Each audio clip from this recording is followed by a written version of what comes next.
आसाम पोनोत गोसाईगांव ब्लॉक लातार रेना घुगुझोड़ा एलपी स्कूल रे पठुआ को मिड डे मील रेना जोमा रे प्लास्टिक को नाम ले तहना और उना खातिर के पठुआ रेन एंगात आपात रगी को सदरेदा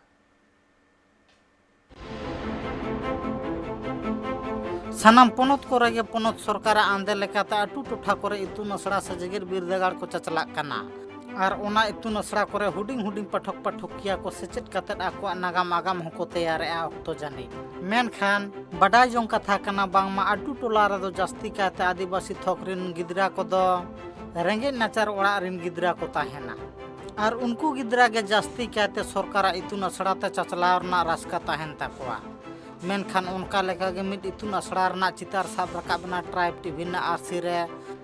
जहां दो आसाम पोनोत कोकराझार होनोत गोसाईगांव बनोत लातार घुगुझोड़ा एलपी स्कूल रेना काना ओना स्कूल रे दो जास्ती काते आदिवासी थोकरिन पाठक पाठकिया के को सेचेद हिजुक कान ताहेत 1975 साहित खन उनका लेका के ओना इतुन असड़ा दो को चचला अगुई माचेद माचेतिनी को मेनखान तेहेन ओना इतुन असड़ा रे मिड हाड़ा चितार नेल ᱧᱟᱢᱮᱱᱟ जहां दो ओना इतुन असड़ा रिन पाठक पाठकिया को इतुन असड़ा ना चावले दाकारे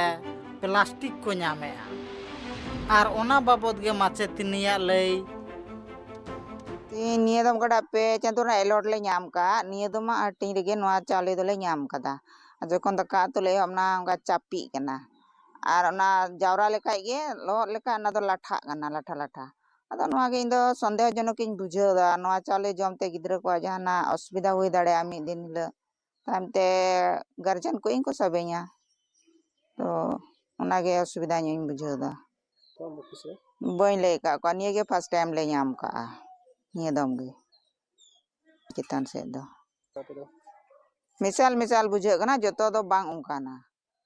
तीना गान मिसाल कना ओना गे बेगार तुदुक कना गुम लेखा उडुको कना से दाग दुला का ओना चापी कना बाद बाकी दो मज गया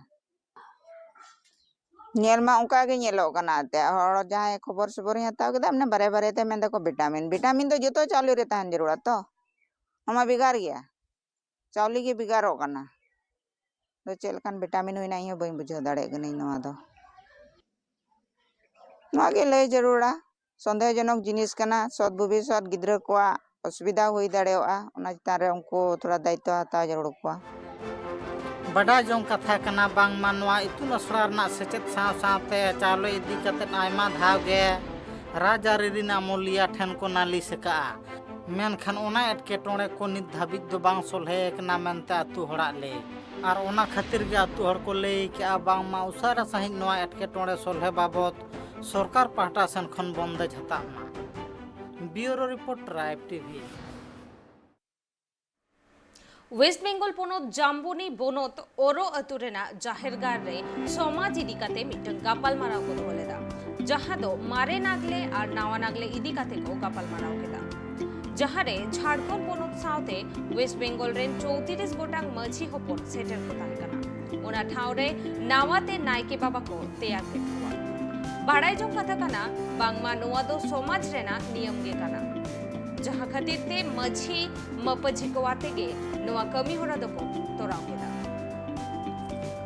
हां सेलेद दोले ताहे कना 34 टी मौजरेन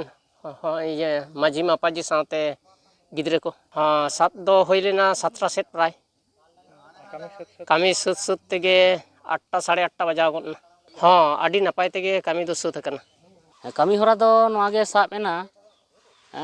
मारे नायके जहां ताले आरकी उनी दुख नाड़ा पीड़े आडी गान ताहे कान ताया और आले हो ओकोय चो ओकालका तिस करे चो हां ले बाड़तियान थाहे ले बंगा बुरु ले आंसलेट कोआ ओना खातिर उनी असुविधा थाहे कानते आरो नावा कारते बनाव से चिकाते बोगेआ ओना इदी कते गे हां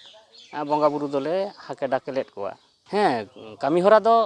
आले आड़ी लहा खना गेले भाबित कावना जे जाहेर आयो मारांग बुरु जाहेर गाड़ ओड़ो रना दो नोनका माने सामांग कान दिन रे बंगा बुरु ले चाचोय लगी आरकी नोडे तो तेहन से सापरात होइना नायके तैयार होइना से नायके तैयार लकाते ले लेन था कान मारे नायके कई असुविधा ᱧᱚᱜ लेन था काने ठाकुर को लई किदा जे बांगा मारे नायके नपायोआय मारे नायके तेगे बंगा बुरु होयो कमी हरा दो सेरेन तलाते बंगा बुरु ᱟᱬᱜᱚ ᱦᱩᱭᱱᱟ ᱫᱷᱚᱨᱚᱢ ᱞᱮ ᱫᱚᱦᱚ ᱞᱮᱫ ᱛᱟᱦᱮᱸᱫ ᱥᱮ ᱫᱷᱚᱨᱚᱢ ᱞᱮ ᱛᱤᱸᱜᱩ ᱞᱮᱫᱮ ᱛᱟᱦᱮᱸᱫ ᱤᱱᱟᱹ ᱫᱚᱥᱟᱨ ᱥᱮᱨᱮᱧ ᱛᱟᱞᱟ ᱛᱮᱜᱮ ᱵᱚᱸᱜᱟ ᱵᱩᱨᱩ ᱫᱚᱞᱮ ᱟᱬᱜᱚ ᱞᱮᱫ ᱠᱚ ᱛᱟᱦᱮᱸᱫ ᱥᱮ ᱥᱟᱫᱚᱢ ᱪᱟᱛᱚᱢ ᱠᱚᱦᱚᱸ ᱠᱚ ᱥᱮᱴᱮᱨ ᱞᱮᱱ ᱛᱟᱵᱚᱱ ᱛᱟᱦᱮᱸᱫ ᱚᱱᱠᱟ ᱫᱚ ᱠᱩᱠᱞᱤ ᱨᱚᱯᱚᱲ ᱫᱚ ᱦᱩᱭ ᱞᱮᱱᱟ ᱦᱳᱭ ᱠᱩᱯᱞᱤ ᱨᱚᱯᱚᱲ ᱠᱚᱫᱚ